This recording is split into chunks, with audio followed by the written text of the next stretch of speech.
get my day started. I'm actually here at a house I've been redoing and going to be selling here soon. But I was buttoning up this toilet flange, screwing it down to the floor, and I thought, you know, this would be a perfect time to do a video. Over the years, I've done a lot of toilets and installs, and this will and has helped me tremendously.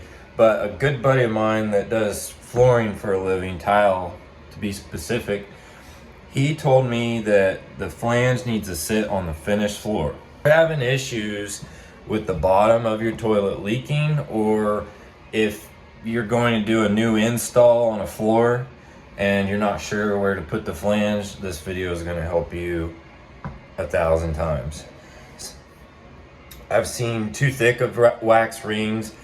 I've seen squashed wax rings. I've seen no wax rings. I've seen rubbery foam wax rings. I have used one of those in the past and had good results. Down to it, guys. You want to keep it stupid simple with these wax rings. You'll see the big jumbos and all that, but if you do this, your floor, like I've done this one in this video, you will have zero issues. The only issue that you will have is if your floor is not, if it's real wavy or unlevel, or you got some dips and dives where your toilet's not sitting flat on that floor. That will cause it. One is it your toilet that's actually leaking? I've bought used toilets. Yeah, funny. I've gotten them for free. I've bought them. I had one on this house that a person sold me for $30, and come to find out they left it outside and it had froze.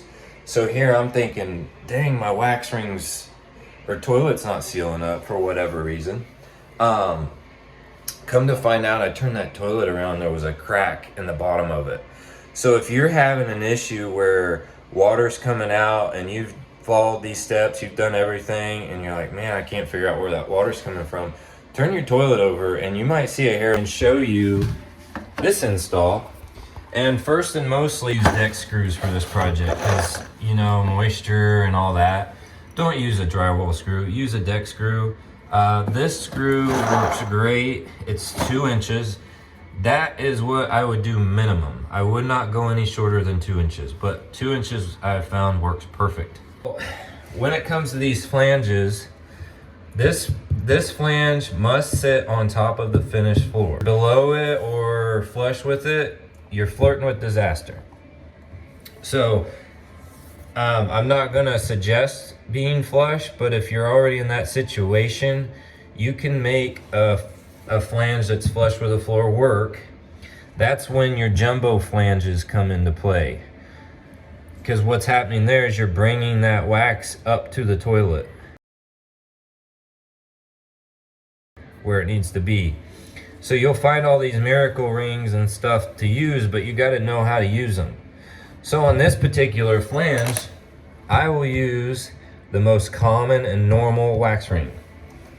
Now they make a wax ring without this black flange, but I prefer this. This is almost a standard nowadays.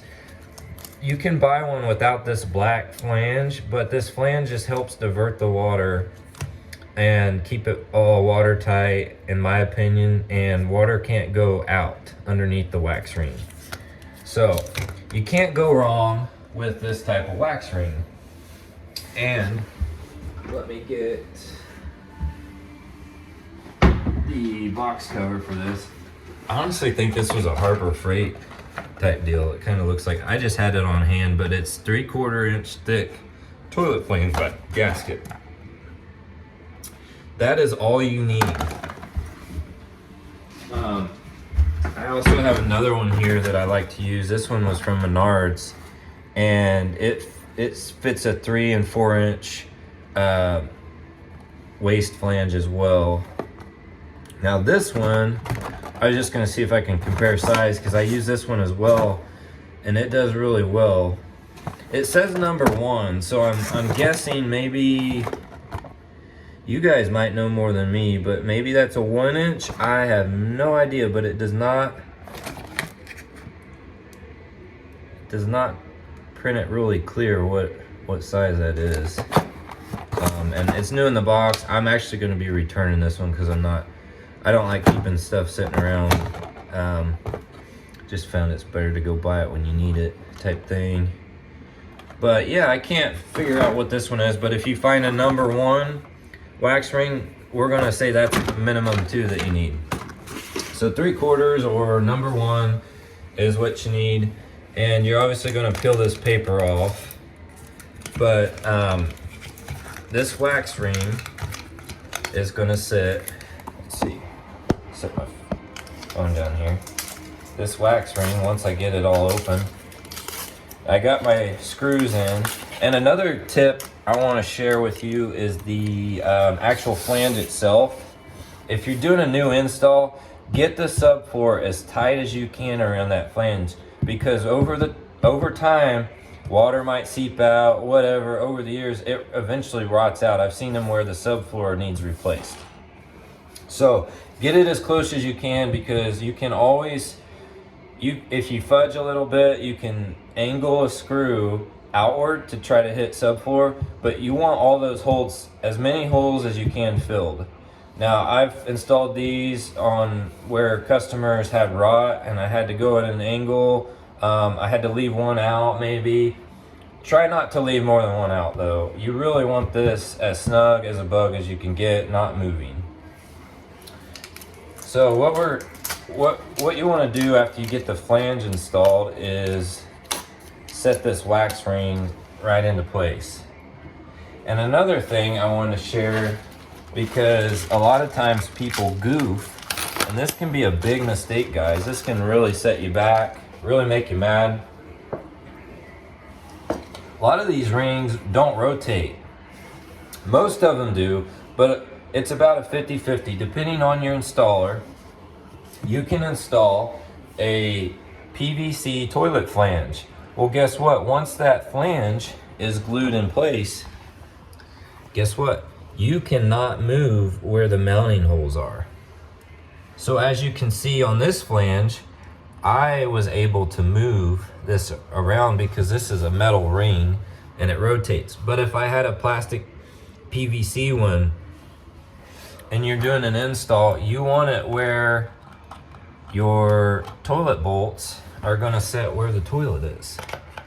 So you don't want to goof and put one way over here and way over here, because that's never gonna work. So when you're installing and gluing and pressing that glue down, if you're using a PVC, I suggest you make marks where your toilet bolts need to be on the floor. And that way when you're pressing it down, you're in good shape. And I always try to go a little bit, I like to turn it to where I have a little bit of room on the far side of the closest to me side.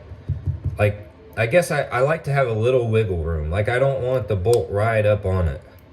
Okay, I want to set it just a little bit back in case that toilet needs to move around a little bit. It gives you about 1.5 inches of working.